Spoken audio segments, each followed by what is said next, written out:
Michigan State University recently unveiled its new strategic plan that articulates a shared vision for the university through the end of the decade.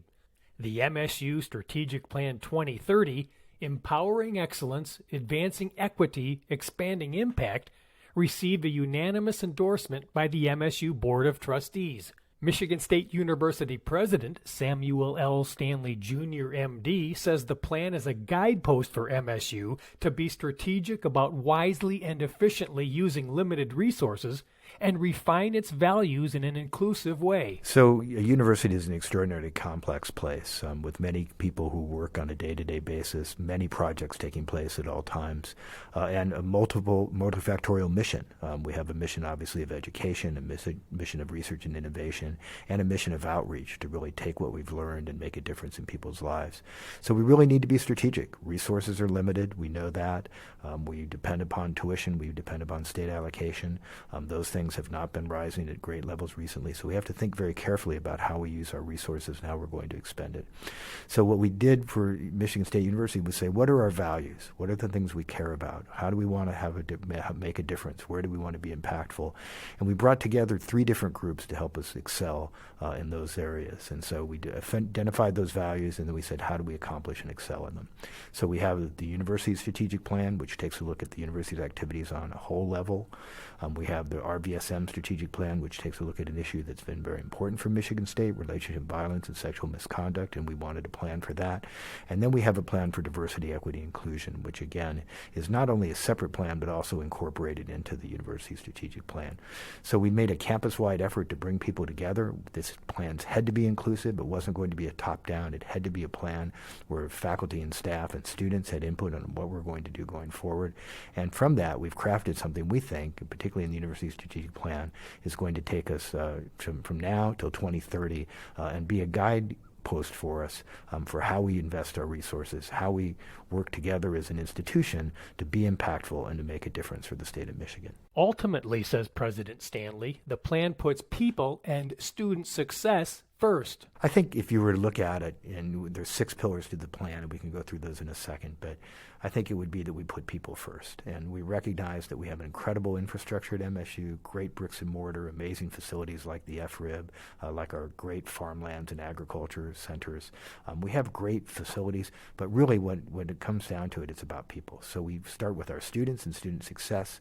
That's what our heritage was, to provide access for students and who economically disadvantaged, and give them an opportunity to get a college education that was as good as they could get at any school in the country. That was our primary mission initially, and that's continued now, and so we're finding ways to ensure student success and help every student who arrives at Michigan State University graduate. So putting students first and student success first. Then, and absolutely essential as well, is our faculty and staff, and providing opportunities for them to reach their full potential. So whether it's in education, whether it's in research and innovation, whether it's in outreach, how do we help them have their reach their full potential and have impact? And what are the conditions we need to set to do that? How do we help them become better at educating? How do we reduce barriers to their ability to do their best research? How do we find resources to help them achieve what they want to do?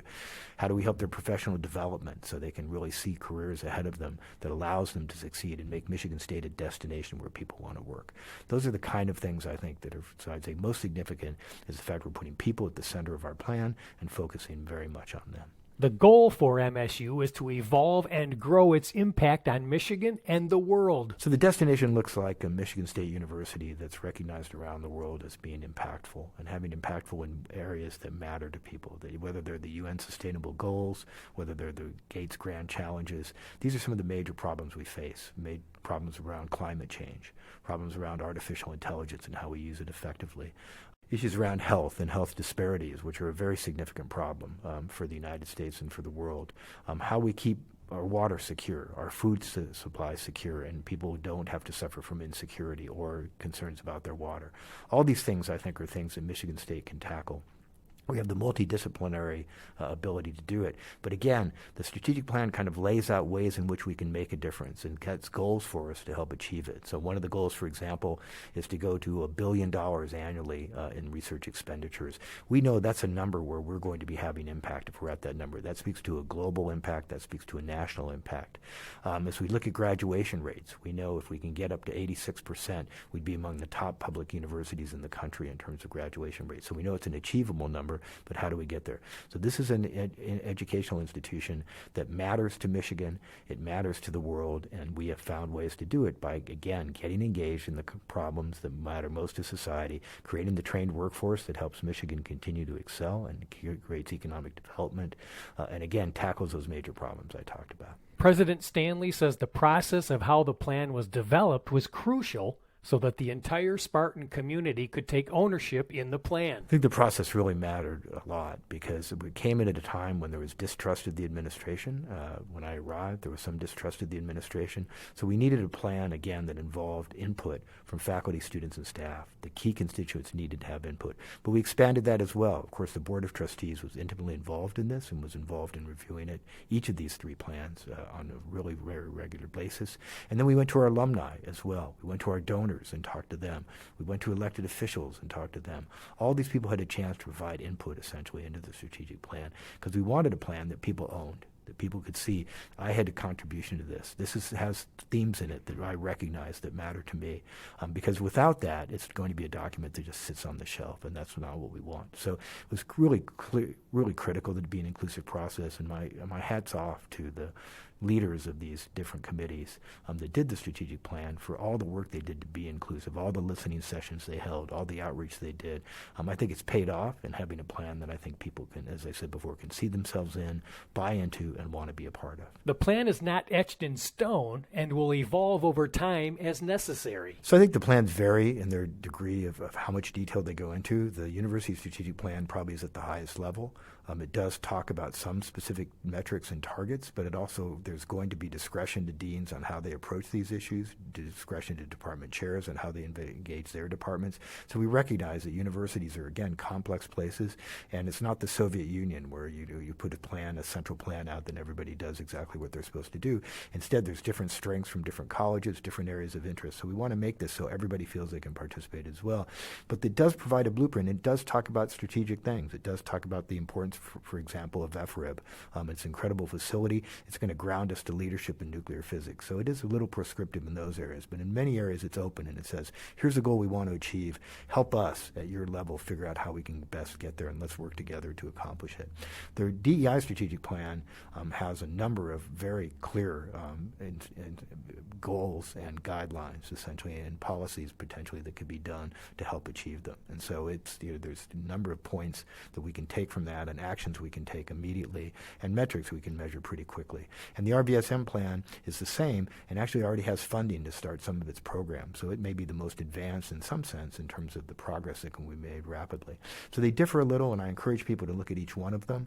They're all integrated, and the thoughts of them are all integrated into the university strategic plan. DEI is actually the sixth component of the university strategic plan. But I encourage you to take a look at each of them because I think you'll see something that may interest you and may be important to you in each of those plans. Again, President Stanley says the plan allows MSU to refine and evolve its values. Well, I think it's always important for an institution like MSU, one with this incredible history of accomplishment, to not rest and to always look and say, what are our values? Are we staying to our values? And are values appropriate to the times we live in? How have they changed? And what's changed from maybe 100 years ago or 150 years ago? What's changed? So I think that relook was very important. I think coming as we've done, both out of some of the challenges the university faced earlier in the 2017s, as well as the pandemic, I think it's really helped us hone in on what's important to the university and how are we going to be impactful and why do we want to do this. And I think getting those things out there and having vigorous discussion about it, which happened, the values segment of this took a long time to come through to get cohesiveness and agreement on it. But I think having those values defined, I think, will help us function better as a university. While 2030 is 8 years away, it's the right amount of time to implement the plan and evaluate its progress? So I think 8 years is a pretty good number. It's hard to get things done and have real impact in a short period of time. As we know, universities are large organizations, complex organizations, and to get people pulling together sometimes takes some work. But once we do, the impact can be extraordinary. So I think that kind of time frame is appropriate. Things change rapidly. So we will revisit this plan on a regular basis. We have already built into the plan a look again in about 4 years, 3 to 4 years in, to see where our progress is. And we will be calculating metrics on an annual basis. And Bill Beekman, who's our new vice president for strategic initiatives, will be looking at this plan and be responsible for helping to coordinate those metrics and helping coordinate the reporting of those metrics. The Board of Trustees will expect a number of reports on the plan progress. They're intimately involved, as I said before, in implementing this plan, so they want to be engaged in it. And the key thing is really having an implementation plan. So having Bill's position, having strategic champions for each of the pillars of the plan that we've identified, executive champions for each of those. All those things are important in making sure this thing actually gets implemented. As I said, many strategic plans are done by universities. Many sit on a shelf. That's not what we want for this. We want one where we are actually holding ourselves accountable for progress. And there's some stretch goals here. We may not reach every goal as fast as we'd like, but I think it's feasible to reach every goal on this list by the time listed. President Stanley says it's now time for the plan's champions to begin implementation. Well, I think it involves the champions getting together now and figuring out what are the priorities that we want to begin with? What are the areas where we want to start applying resources to make a difference, and how do we do that? So that's going to involve the champions working with key constituents. Those can be deans of colleges, department chairs, students, leaders, whoever you choose, but really to start putting together a committee that's going to help guide where resources flow. So we have a complex system, as I said before, but I think if people understand that a strategic priority for the university is, for example, student graduation rates, then you have a way to start funneling in and start assembling the people who are engaged in that kind of work and helping get from them their ideas of how it moves forward, and then working together with them to provide the resources to implement. So what are the areas where we need to hire? What are the areas where we need to expand? What are the areas where we may not need to be doing as much at this point in time in an area because we've accomplished what has to be done?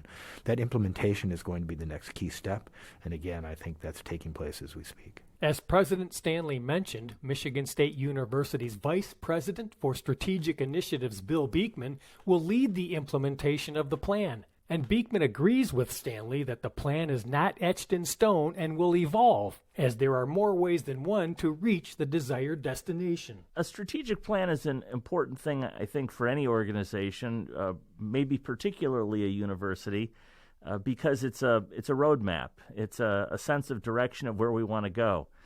And of course, if you're traveling somewhere, there's almost always more than one way to get there.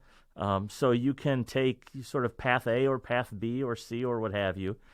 So when we think about a strategic plan, it's not necessarily carved in stone. It's more about the destination, and we'll sort of figure out the path a bit as we go, as times change, as circumstances change, as people change. So to me, a strategic plan is really important because it gives us a sense of direction, and the how and the process we can sort of adjust and adapt, but it gives us a point to look towards and strive towards in the future. Beekman says progress on the plan's implementation will be shared often with the campus community. Bill will lead a team responsible for helping to refine strategies and actions, establish robust measures and metrics across all themes, and recommend processes to track and report on implementation across themes. Sure. So the board approved the strategic plan at its September meeting this past fall, and within that plan there was an implementation strategy that was written into the plan.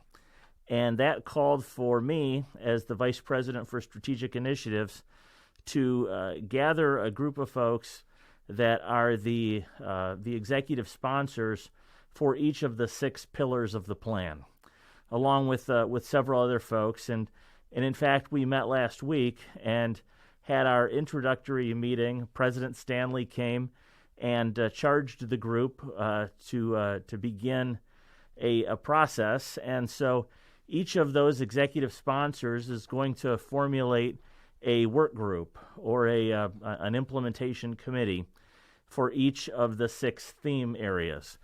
Those groups will really support the planning process.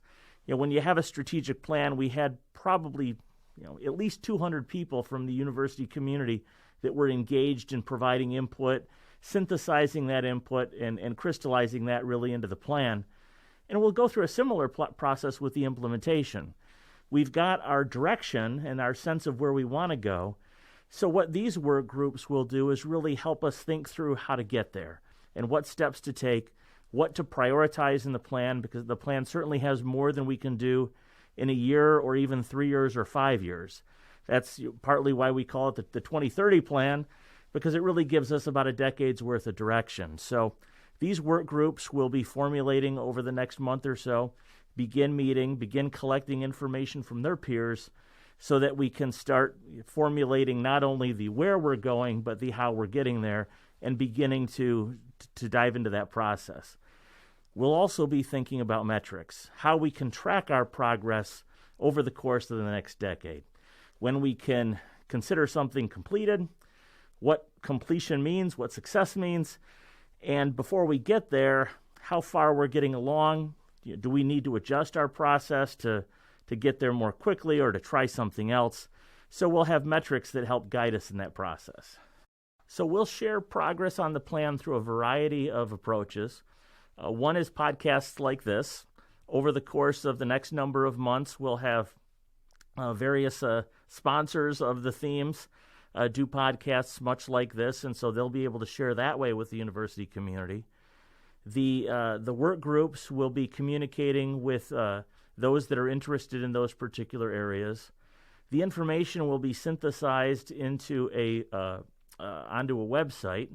So folks that are interested in finding out more information about the strategic planning process through the website that we've structured can go to strategicplan.msu.edu, and that website will have not only the current strategic plan, but follow-up information as we progress. And people that might have things they want to share can email us at msu2030@msu.edu. So that's msu2030@msu.edu.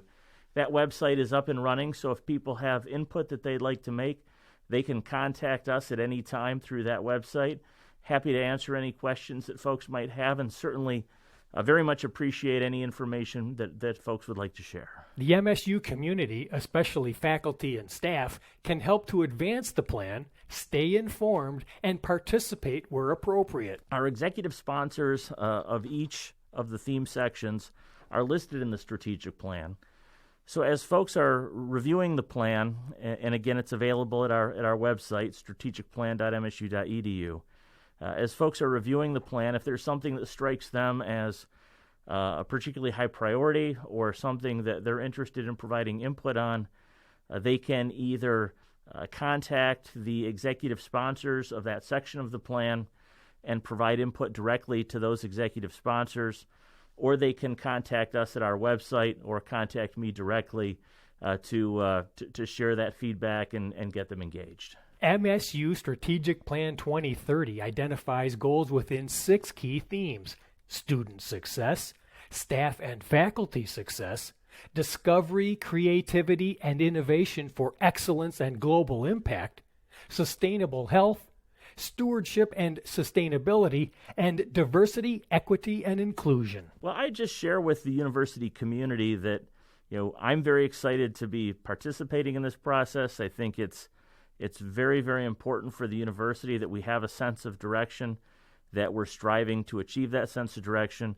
And I would encourage everybody to read the plan. It's fairly lengthy, so don't be shy about skipping to the part that most pertains to you. And we certainly welcome any feedback. Anybody that would like to help or participate in the process is welcome to do so. And that's really what it's about. It's not about me or a particular dean or vice president. It's about all of us as a university community striving to be better. And the plan's purpose is to help guide us there. Just again, I appreciate how much people have been engaged with this. I appreciate the excitement about it. I encourage people to read the strategic plan if you haven't read it already, to read the DEI strategic plan and the RBSM strategic plan, and think about how you can contribute. Think about how this impacts your life, and think about areas that you think we may want to have different. As I said before, it's a living document. We'll be ready to modify it as times change or if our priorities change as an institution, and we want to continue this kind of conversation and dialogue with the university as a whole. So find ways to get your input in, and we'll try and make sure you do have those avenues going forward. Learn more about MSU Strategic Plan 2030, Empowering Excellence, Advancing Equity, Expanding Impact at strategicplan.msu.edu. I'm Russ White for MSU Today.